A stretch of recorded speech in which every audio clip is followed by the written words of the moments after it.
Good morning, and thank you very much. First of all, I want to thank everybody who has made this happen today. I represent 127,000 students in Prince George's County Public Schools in the state of Maryland, and I can't possibly tell you how important it is that we get a chance to talk about what we do for those students. The University of Maryland and all of the sponsors for the LILEAD program have made this possible. My first slide is here because I want to show you the faces of some of the people that we work with. As you can see, we're in Maryland, we're on the East Coast, and our county is an interesting county. It's a suburban county, but we have very urban characteristics. And I think you're going to understand why we did some of the things in the project for the students that we have that might otherwise fall through the cracks. As I said, we have 127,000 students. We are 18th largest school district in the country. I started by looking at a very small piece of what ended up as my final LILEAD project. Interestingly enough, I thought it was going to just be the new evaluation system that we are trying to put together. It ended up being a 5-year plan. And so I named my program Shaping Future School Library Programs for Prince George's County. What we decided to do was to put this plan under an umbrella of 5 years. One of the things that dictates that is the budget and how often we can expect an infusion into our programs. We had to be realistic. Things don't happen easily these days. We have to look ahead and make sure that we have our funding in place. So under the 5-year plan, we looked at 3 important areas. One is implementing makerspaces, and I'll talk more about that later and how that shapes our programs in the county. Another is something called LINK, L-I-N-K, and that's a project with the public library, and I'm happy to say that's actually come to fruition unlike some other parts of the plan. I'll talk about that. And then our Standards for Excellence, our new library media evaluation pilot. In this graphic, I'm showing you all of the parts of our 5-year plan, but if you look at the pieces that are in the light beige, those are the 3 that we concentrated on for the LILEAD project and we were able to do in this amount of time. So that's the 3 I already talked about. But also, we've got 3 other pieces that are extremely important. We're going to be working on collection development, and you probably think, oh, isn't that what you do in libraries all of the time? We have an extremely diverse community, and we now have to change how we look at our collections. And on top of that, we're digital, and we need to make sure that all of the formats we need are there. We need equal access to resources. It's amazing, without funding for our libraries, what's happened to some of the programs. And we don't want have and have-nots in our county. And on top of that, community projects. We need to outreach more, not only to work with the public library, but to work with other community projects. So, what evidence do I have that our 5-year plan actually has a chance of making it? I actually met with our superintendent last December. I would like to say that I met with him because he knew I wanted to meet with him, but I met with him because one of our teachers and one of our librarians went to him and said, we need to change our library programs. You need to meet with our leader. When we met, we came up with the 5-year plan and we started laying it out. Well, it's currently on hold because the deputy superintendent I was working with has now moved to another county. But there is enough action going on that I know it won't be on hold for very long, and as soon as our new leader is in place, we're going to move forward. Makerspaces. I didn't even hear about makerspaces until I attended a LILEAD conference in Louisville about 4 years ago.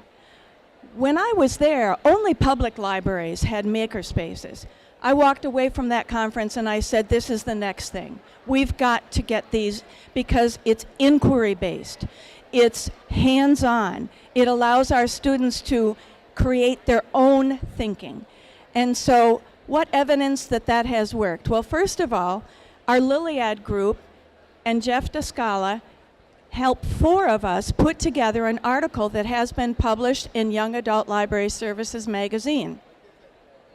Secondly, another piece of evidence that this is working in our county, we have James McHenry Elementary, where we actually had a maker fair this year and a parent night.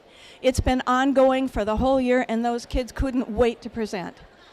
Our Office of Library Media staff has become so good at implementing maker spaces, they've already presented at 2 state conferences. They are going to be presenting at ISTE on Monday, and they're pending acceptance at FETC in 2017. This has all happened within the 18 months that we've been part of LILEAD. In addition, this year, our office has been asked, I didn't have to beg, to be collaborative with our Title I and our advanced group of programmers.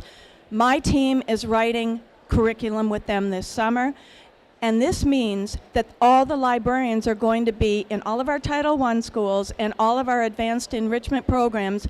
They're going to be the leaders. This is going to hit close to 110 of our 130-some elementary schools. That's the most visibility our librarians have had in a long time as teachers.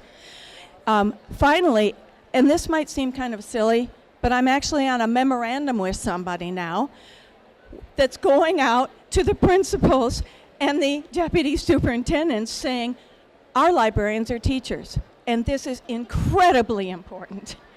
And finally, the Title I projects are going to be displayed at a program that I host and chair in May, and it's a literary awards program. So this is incredible how we've been able to make this move forward. This project, LINK, is a project with our public library. We started this thought 6 years ago, but somehow through LILEAD and through all of the other excitement, this came back to the forefront. Kathleen Tees is my counterpart at the public library system, and they have named this Leap into New Knowledge. And what this means is that our school librarians, our school students, all now automatically have a public library card. Our ribbon cutting was on June 8th, and on that day, 130,000 new patrons went into the public library. And you aren't going to believe this, but our public library has decided it doesn't matter about fines, it's more important about getting the books into the hands of the students. And so this project is allowing students to check out books. Now, they can't have any more until they bring them back, but they will not be fined. This is huge for our population. We have a large immigrant population. We have a large ESOL population. We have people who normally don't even get into the libraries on a regular basis. This is opening huge doors.